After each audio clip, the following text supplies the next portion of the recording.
Shalom semua, perkenalkan nama saya Agnes Chandranita. Saya biasa dipanggil Agnes. Saya adalah alumni, menyebutnya ya, alumni mungkin. Alumni dari PPA 776 Klaten. Saya di sini mau sedikit berbagi, sedikit sharing tentang perjalanan saya, pengalaman saya berproses bersama PPA. Saat ini saya berusia 24 tahun dan saya itu berproses bersama PPA itu dari saya berusia 7 atau 8 tahun sampai dengan usia saya 21 tahun. Jadi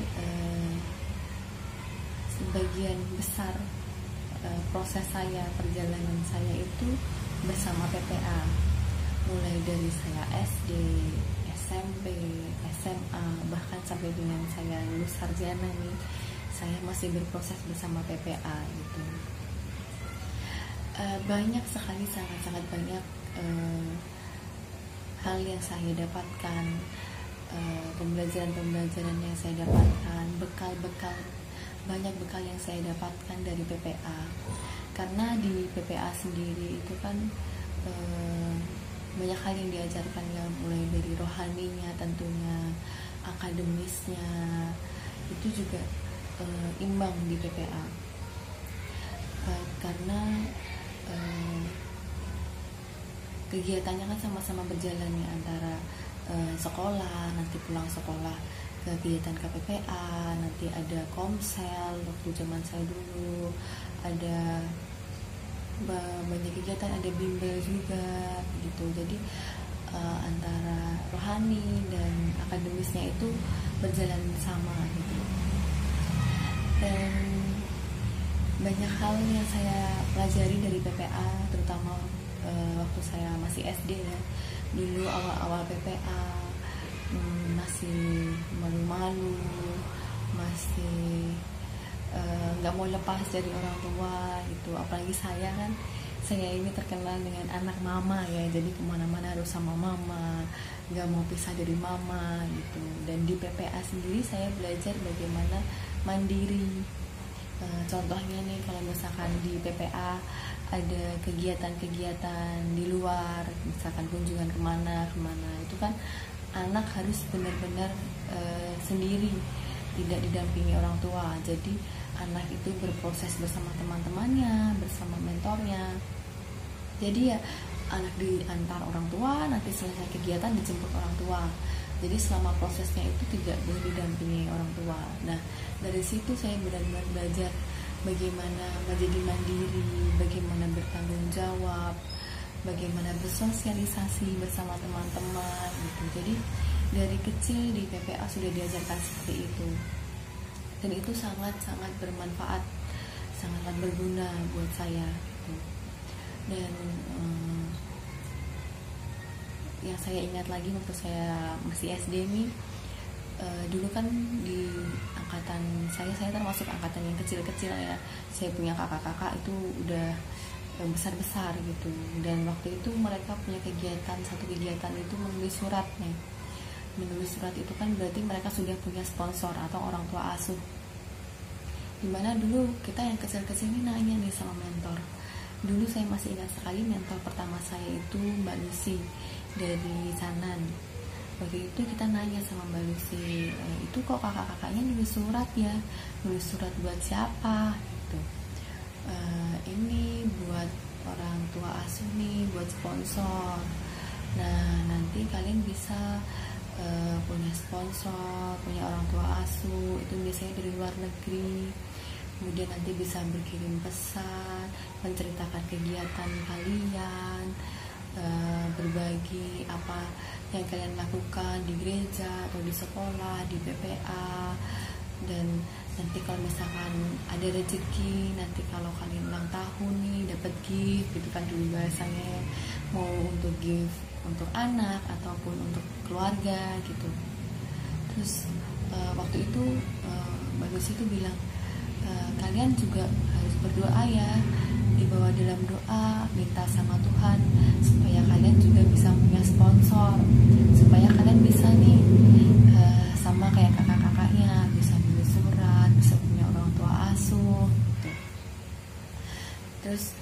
situ saya sendiri belajar untuk ketika kita punya keinginan, ketika kita punya harapan, itu kita harus libatkan Tuhan, kita harus andalkan Tuhan, kita minta sama Tuhan apa yang kita mau, apa yang kita cita-citakan gitu. Dan benar ya doanya anak-anak kecilnya dengan doa yang sederhana gitu. Gak lama setelah itu, puji Tuhan, saya dapat sponsor keluarga orang tua asuh dari Amerika yang sangat menyayangi saya, sangat ya bisa dibilang sangat akrab, karena saya memanggil sponsor saya itu mama dan papa gitu. Ya sudah saya anggap sendiri seperti mama dan papa saya gitu. Dan sama seperti anak dan orang tua gitu, berkirim kabar apa kegiatan yang dilakukan di PPA, di sekolah gitu. Saya sangat bersyukur karena bisa mengenal, bisa mendapatkan sponsor melalui PPA gitu. Itu pengalaman saya waktu zaman SD itu pertama kali dapat sponsor gitu. Dan pengalaman saya yang masih saya ingat di saat SMP ya, itu dulu pernah ada mau ada nih kegiatan yang namanya bimbel ya, tapi bimbelnya itu dilaksanakan di luar PPA. Jadi saya mau SMA kelas 3 SMP ke SMA itu diberitahu nih mau ada program tentang bimbingan belajar, tapi kalian bisa bebas nih milih di mana tempat bimbingan belajarnya. Nanti ada bantuan dana, nanti untuk lebihnya orang tua bisa menambah gitu. Itu kan sangat membantu orang tua ya. Jadi benar-benar selain ada pergantian SPP, kemudian juga untuk bimbel, itu kan sangat membantu orang tua. Apalagi waktu saya SMP nih, saya kebetulan jarak saya dan kakak-kakak saya itu 3 tahun. Jadi masuk sekolah itu berbarengan, masuk SMP, SMA, kuliah gitu. Jadi kan dengan saya di PPA itu benar-benar sangat terbantu gitu orang tua saya. Dan waktu itu juga mentor bilang ini masih rencana ya, masih program, jadi kalian bawa nih dalam doa supaya bisa terwujud nih programnya gitu. Dan itu saya juga masih ingat kalau misalkan kita punya keinginan tuh dibawa dalam doa, andalkan Tuhan gitu. Dan puji Tuhan waktu itu program itu juga bisa berjalan. Jadi kita bisa bimbingan belajar, bisa bimbel itu di luar, dibantu biayanya oleh PPA dan sebagian dari orang tua itu. Dan dulu juga saya masih ingat banyak bantuan juga untuk misalkan pembelian sepatu. Dulu juga jadi ada bantuan untuk pembelian sepatu. Nanti misalkan ada dana berapa dari PPA, nanti juga bisa ditambah dari orang tua. Juga selain di akademis juga kan banyak ya program-program PPA yang keluar, misalkan kita kunjungan ke pabrik apa atau ke pantai, kegiatan-kegiatan di luar gitu. Jadi saya sangat bersyukur karena dengan PPA jadi saya bisa bisa tahu nih kegiatan di mana, pabrik mana, atau di pantai mana, atau di tempat apa. Di waktu itu juga pernah kemah di Candi Prambanan gitu. Seru pokoknya berproses bersama PPA tuh, banyak pengalaman yang saya dapatkan gitu. Dan saya jujur pada saat saya SMP itu banyak teman-teman yang masuk seangkatan bersama saya itu banyak yang keluar karena jadwalnya itu bertabrakan dengan jadwal kegiatan sekolah, misalkan ada ekstrakurikuler gitu. Jadi mereka banyak yang keluar, dan pada saat itu saya juga ngomong nih sama orang tua saya, ini teman-teman dekat saya nih pada keluar, nanti saya nggak punya temen dong kalau misalkan di PPA gitu. ya nggak apa-apa kata orang tua saya. Teman saya kan teman-temannya kan masih banyak di PPA, bisa kenalan sama yang lain gitu. Nanti kalau misalkan masalah jadwal itu bisa dibicarakan sama mentor gitu waktu itu orang tua saya bilang gitu. Dan akhirnya juga saya masih bertahan di PPA gitu, berproses, dibicarakan jadwalnya gimana gitu. Dan di saya SMP itu juga banyak program-program yang mengasah bakatnya anak-anak PPA gitu. Dulu saya waktu SMP itu ikut program les keyboard piano itu bersama Agape Musika. Saya ikuti semua prosesnya, step-stepsnya. Jadi dari PPA sendiri saya bisa belajar untuk melayani. Jadi dari PPA saya mulai lesnya ya, mulai kursusnya, kemudian sudah sampai ke grade-grade kelas-kelas yang ujian-ujian gitu. Akhirnya saya bisa menerapkan ilmu itu di pelayanan di gereja gitu. Jadi saya bisa mengiringi ibadah di gereja gitu, ataupun di lingkungan rumah gitu. Jadi luar biasa lah perannya PPA itu, karena juga selain akademis, bakat-bakat anak juga bisa tersalurkan gitu. Anak mau belajar gitar difasilitasi, mau belajar piano difasilitasi, mau belajar berenang, waktu itu juga ada di angkatan saya, itu juga difasilitasi gitu. Jadi waktu itu juga dibilang sukanya apa, bakatnya apa, mau belajar apa, itu benar-benar PPA itu mengusahakan nih yang terbaik untuk anak-anak PPA-nya gitu, anak-anak yang ada di PPA gitu. Dan saya sangat bersyukur karena dari PPA juga saya bisa belajar melayani gitu di gereja. Nah, masuk pada saat usia saya SMA nih, masa-masa labil ya, mau kuliah atau mau kerja gitu. Kalau misalkan kuliah, waktu itu kakak saya juga masih kuliah, ada nggak ya orang tua biayanya gitu kan. Kalau mau kerja, lulusan SMA kerja apa sih gitu kan. Terus waktu itu dengar nih mentor dan staff itu bilang ada program nih namanya LDB. Itu waktu itu Mbak Wici yang bilang mau ada program nih, nanti yang mau kuliah ada bantuan biaya, nanti diambil bisa per semester gitu kan. Itu sangat membantu ya, dengan biaya kuliah, sedangkan biaya kuliah sendiri itu nggak murah gitu. Dan waktu itu juga sambil berdoa, di dalam doa minta sama Tuhan nih supaya ini program ini benar-benar bisa terlaksana, kita bisa dapat bantuan biaya untuk kuliah gitu. Dan puji Tuhan waktu itu saya dan beberapa teman-teman saya itu bisa dapat berkat dapat program ini, sehingga biaya kuliah itu bisa dibantu gitu. Waktu itu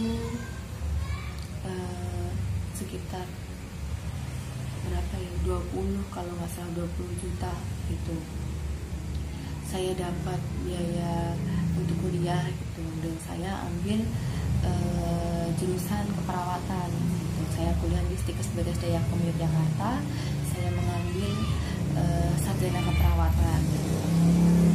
Saya lulus SMA, kuliah di Jogja.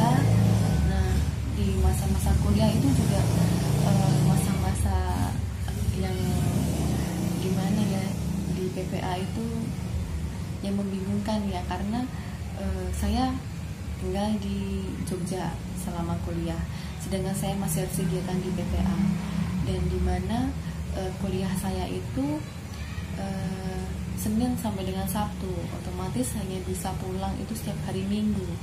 Tapi kalau misalkan saya ada praktek di rumah sakit, itu benar-benar sama sekali nggak bisa pulang gitu. Jadi dari PPA sendiri juga sangat-sangat membantu. Misalkan nggak bisa datang ke PPA, nanti saya diberi tugas gitu, supaya saya juga tetap ada absensinya gitu. Karena kan di PPA sendiri kan ada absensi kehadiran ya, ada targetnya gitu. Kalau dulu zaman saya SD tuh masih 100%, harus 100% tuh datang ke PPA.